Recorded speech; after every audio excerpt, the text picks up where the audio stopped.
Hola, callegistes! I per penjar el vídeo del Velociraptor tan tard aquest mes. És que veureu, entre la setmana del llibre en català i el programa de les lectures en ruta, és que no he parat de fer reportatges, cròniques i uau, que de fet ho trobareu tot a la descripció i també a la targeta. I clar, de cop i volta un dia se'm va encendre la bombeta i vaig dir el Velociraptor! I clar, ja era força tard.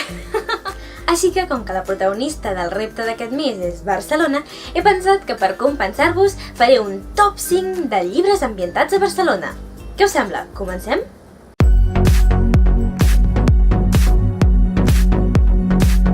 Número 5. L'home que fugí de la boira, de Francesc Planas, 1946.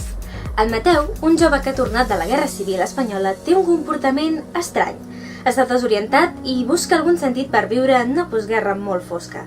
Sense voler, entra en contacte amb un grup anarquista de Barcelona. Tot i ser contrari a les seves accions criminals, queda seduït per les seves idees, esperança, determinació i valentia. Una història basada en alguns fets i personatges reals, amb acció, misteri, heroisme i amor en la Barcelona dels anys 40 i 50. Vaig descobrir L'home que fugí de la boira gràcies al book crossing que va organitzar el Que llegeixes durant la setmana del llibre en català. El seu autor és també pintor i metge cardiòleg i és un veí de Badalona. La veritat és que m'ha enganxat més del que m'esperava i m'ha agradat molt com ambienta l'autor Barcelona en plena postguerra. És molt fàcil posar-se a la pell dels personatges i entendre per què tothom feia el que feia. Així que, si voleu saber més sobre la Guerra Civil o simplement endinsar-vos en aquesta Barcelona grisa de la postguerra, us el recomano molt. I properament no us perdeu la ressenya al blog Paraula de Néixer. Número 4. Sherlock Holmes i la conspiració de Barcelona, de Sergio Colomino i Jordi Palomer. Any 1893. Sherlock Holmes, el gran detectiu a qui el món va veure morir a Reichenbach, arriba a Barcelona per investigar la reaparició d'una nau submarina cobejada per mitja Europa.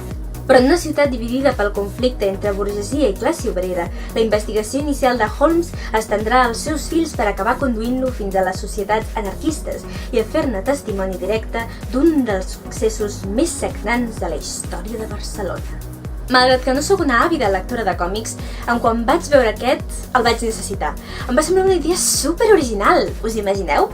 Sherlock Holmes treballant i descobrint una conspiració a Barcelona? Cada còmic és una joia, i aquest no és una excepció. Descobrireu la Barcelona convulsa de finals del segle XIX i us sorprendreu veient com Sherlock Holmes va ser aquí, a Barcelona, i ens va treure les castanyes del foc. Número 3. La Merla Blava de Maria Carme Roca, 1715. Un país acabat d'humiliar. Dues dones molt diferents però molt iguals, atrapades pel propi destí. Però hi ha sentiments que no es poden eliminar mai del tot. L'alliberament té un nom. La Merla Blava. És cert que hi ha moltes novel·les sobre 1714, però no n'hi ha pas tantes que parlin sobre la Barcelona del 1715, és a dir, com va sobreviure la gent, com va tirar endavant. La Merla Blava és sobretot un necessari homenatge a tanta gent que mai va deixar de lluitar contra la repressió i va arriscar la seva vida pels seus ideals. Així que, tant si voleu llegir una història d'espies plena de misteri i intriga, com si voleu veure com es va anar redissenyant Barcelona després del 1714, aquest llibre és per vosaltres. És més, si us descarregueu al mòbil l'aplicació Literàpolis Barcelona, podreu fer rutes literàries basades en la novel·la i trepitjar els mateixos escenaris que els protagonistes. Número 2. La metgessa de Barcelona, de David Martí. Nadal de 1562. La metgessa Lluna Imeric i la seva filla Eulàlia esperen il·lusionades la imminent tornada del pare. En un racó brut i fosc, el noble Hug de Montcada és assassinat per uns mercenaris que volen arrabassar-li el llibre de les essències, un compendi de coneixements màgics i naturals. Tal com va fer a les bruixes d'Arnes, David Martí ens capbussa en un món proper ple d'encant i saviesa, un món en què conviuen fantasia i realitat. Recordo que aquesta va ser una de les primeres novel·les històriques que vaig llegir. Recordo que vaig aprendre moltíssim de la Barcelona del segle XVI, sobretot dels racons més emblemàtics, com és el carrer de Montcada o el Call Jueu. Així que no perdeu l'oportunitat de llegir-la i visitar els racons que es mencionen. Us puc assegurar que no veureu Barcelona amb els mateixos ulls.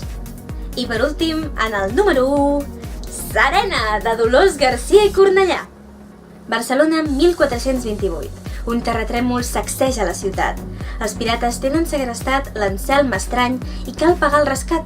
La seva filla Serena no vol abandonar les germanes a l'hospici i es proposa tirar endavant la família.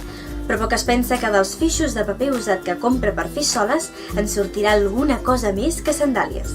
Intrigues i emocions a la Barcelona del segle XV, una ciutat fascinant que encara avui podem reconèixer. Serena, què us puc dir de Serena? En primer lloc, que és un llibre molt important per mi perquè va ser la primera lectura compartida que vaig moderar al fòrum quellegeixes.cat.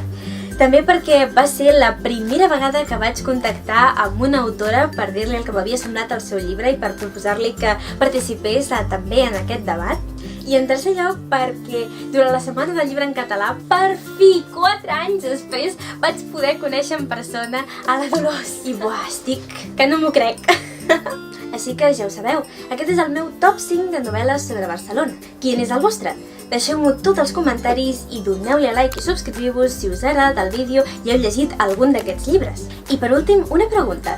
Si poguéssiu viatjar en el temps i visitar Barcelona en una d'aquestes èpoques, quina escolliríeu? I recordeu que si encara no ho heu fet, podeu complir el Velociraptor fins al 30 de setembre. Així que, què esteu fent aquí mirant aquest vídeo? Vinga, què espereu? Adeu!